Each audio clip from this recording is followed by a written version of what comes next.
The Adventures of Tom Sawyer by Mark Twain. Chapter 9.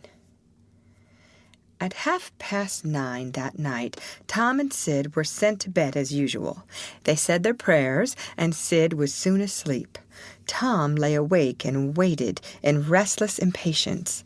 When it seemed to him that it must be nearly daylight, he heard the clock strike 10. This was despair. He would have tossed and fidgeted as his nerves demanded, but he was afraid he might wake Sid, so he lay still and stared up into the dark. Everything was dismally still. By and by, out of the stillness, little, scarcely perceptible noises began to emphasize themselves. The ticking of the clock began to bring itself into notice. Old beams began to crack mysteriously. The stairs creaked faintly. Evidently, spirits were abroad. A measured, muffled snore issued from Aunt Polly's chamber, and now the tiresome chirping of a cricket that no human ingenuity could locate began. Next, the ghastly ticking of a death watch in the wall at the bed's head made Tom shudder. It meant that somebody's days were numbered. Then the howl of a far-off dog rose on the night air and was answered by a fainter howl from a remoter distance. Tom was in an agony. At last he was satisfied that time had ceased and eternity begun. He began to doze, in spite of himself. The clock chimed 11, but he did not hear it. And then there came, mingling with his half-formed dreams, a most melancholy caterwauling. The raising of a neighboring window disturbed him. A cry of "Scat, you devil!" and the crash of an empty bottle against the back of his aunt's woodshed brought him wide awake, and a single minute later he was dressed and out of the window and creeping along the roof of the L on all fours. He meowed with caution once or twice as he went, then jumped to the roof of the woodshed and thence to the ground. Huckleberry Finn was there with his dead cat. The boys moved off and disappeared in the gloom. At the end of half an hour, they were wading through the tall grass of the graveyard. It was a graveyard of the old-fashioned Western kind. It was on a hill, about 1.5 miles from the village.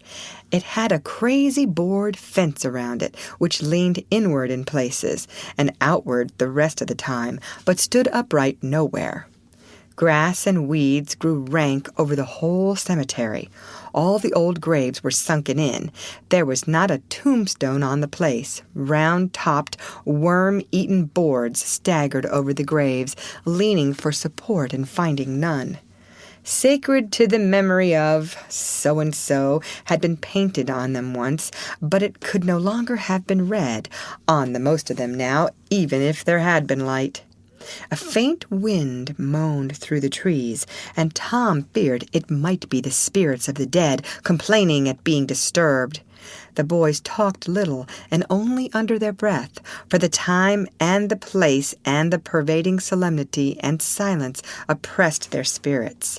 They found the sharp new heap they were seeking, and ensconced themselves within the protection of 3 great elms that grew in a bunch within a few feet of the grave.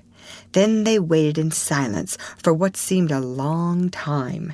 The hooting of a distant owl was all the sound that troubled the dead stillness. Tom's reflections grew oppressive. He must force some talk, so he said in a whisper, "Hucky, do you believe the dead people like it for us to be here?" Huckleberry whispered, "I wisht I knowed. It's awful solemn like, ain't it?" "I bet it is." There was a considerable pause while the boys canvassed this matter inwardly. Then Tom whispered, "Say, Hucky, do you reckon Hoss Williams hears us talking?" "Of course he does. Least his spirit does." Tom, after a pause, "I wish I'd said Mr. Williams, but I never meant any harm. Everybody calls him Hoss. A body can't be too particular how they talk about these year dead people, Tom." This was a damper, and conversation died again. Presently, Tom seized his comrade's arm and said, "Shh!" "What is it, Tom?" And the two clung together with beating hearts. "Shh! There 'tis again! Didn't you hear it?" There! Now you hear it! Lord, Tom, they're coming! They're coming, sure! What'll we do?" "I don't know. Think they'll see us?" "Oh, Tom, they can see in the dark, same as cats. I wished I hadn't come." "Oh, don't be afeard. I don't believe they'll bother us. We ain't doing any harm. If we keep perfectly still, maybe they won't notice us at all." "I'll try to, Tom, but Lord, I'm all of a shiver. Listen." The boys bent their heads together and scarcely breathed. A muffled sound of voices floated up from the far end of the graveyard. "Look, see there?" whispered Tom. "What is it?" "It's devil fire. Oh, Tom, this is awful." Some vague figures approached through the gloom, swinging an old-fashioned tin lantern that freckled the ground with innumerable little spangles of light. Presently, Huckleberry whispered with a shudder, "It's the devil, sure enough. 3 of them, Lordy, Tom, we're goners. Can you pray?" "I'll try, but don't you be afeard. They ain't going to hurt us. Now I lay me down to sleep, Shh! What is it, Huck?" "They're humans." "One of 'em is, anyway. One of 'em's old Muff Potter's voice." "No, 'tain't so, is it?" "I bet I know it. Don't you stir nor budge. He ain't sharp enough to notice us. Drunk, the same as usual, likely. Blamed old Rip." "All right, I'll keep still. Now they're stuck. Can't find it. Here they come again. Now they're hot. Cold again. Hot again. Red hot. They're pointed right this time. Say, Huck, I know another of them voices. It's Injun Joe." "That's so... that murderin' half-breed? I'd druther they was devils a dern sight. What kin they be up to?" The whisper died wholly out now, for the 3 men had reached the grave and stood within a few feet of the boys' hiding place. "Here it is," said the third voice, and the owner of it held the lantern up and revealed the face of young Dr. Robinson.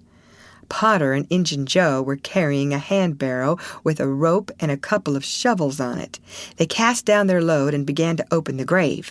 The doctor put the lantern at the head of the grave and came and sat down with his back against one of the elm trees. He was so close the boys could have touched him. "Hurry, men," he said in a low voice. "The moon might come out at any moment." They growled a response and went on digging. For some time there was no noise but the grating sound of the spades discharging their freight of mold and gravel. It was very monotonous. Finally, a spade struck upon the coffin with a dull, woody accent, and within another minute or two the men had hoisted it out of the ground. They pried off the lid with their shovels, got out the body, and dumped it rudely on the ground.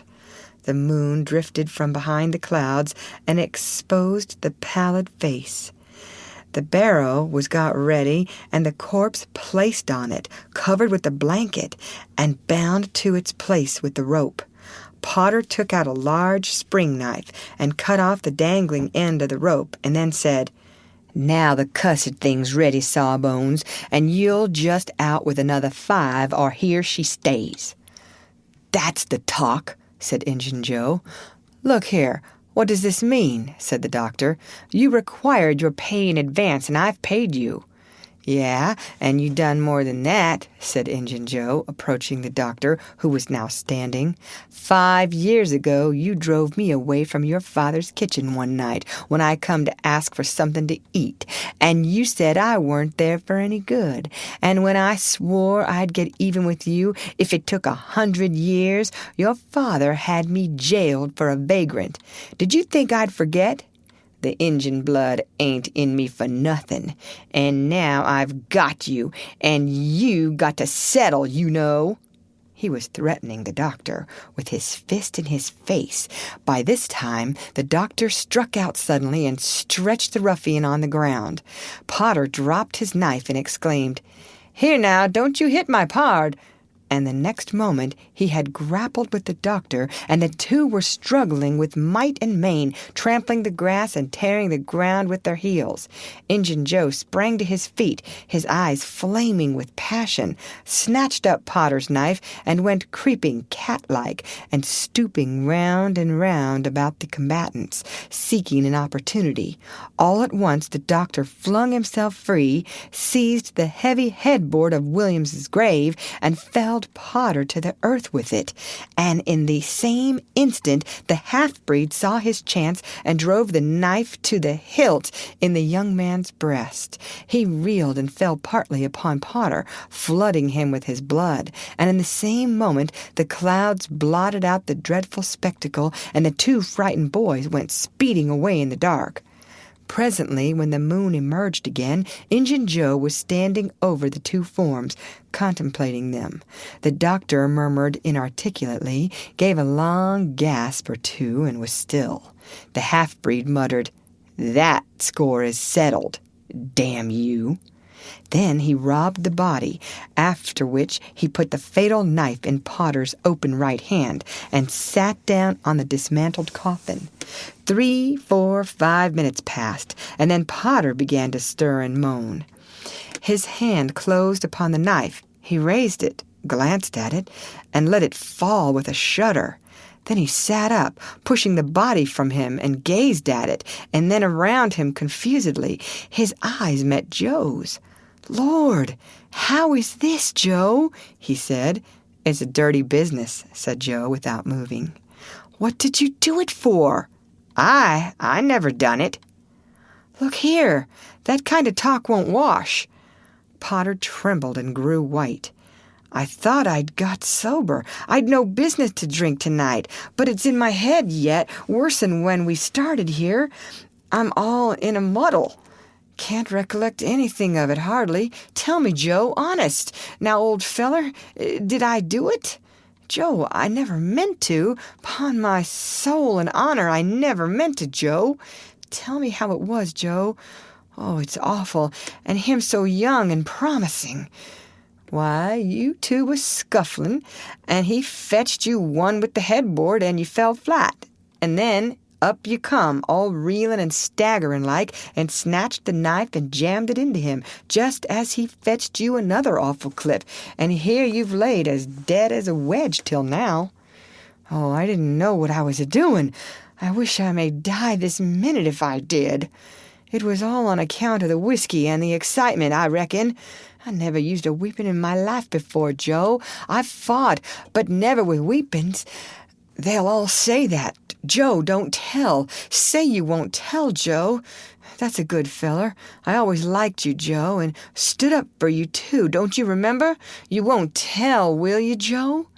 And the poor creature dropped on his knees before the stolid murderer and clasped his appealing hands. "No, you've always been fair and square with me, Muff Potter, and I won't go back on you. There now, that's as fair as a man can say." "Oh, Joe, you're an angel. I'll bless you for this the longest day I live." And Potter began to cry. "Come now, that's enough of that. This ain't any time for blubbering. You be off yonder way, and I'll go this. Move now, and don't leave any tracks behind you." Potter started on a trot that quickly increased to a run. The half-breed stood looking after him. He muttered, "If he's as much stunned with the lick and fuddled with the rum as he had the look of being, he won't think of the knife till he's gone so far he'll be afraid to come back after it to such a place by himself.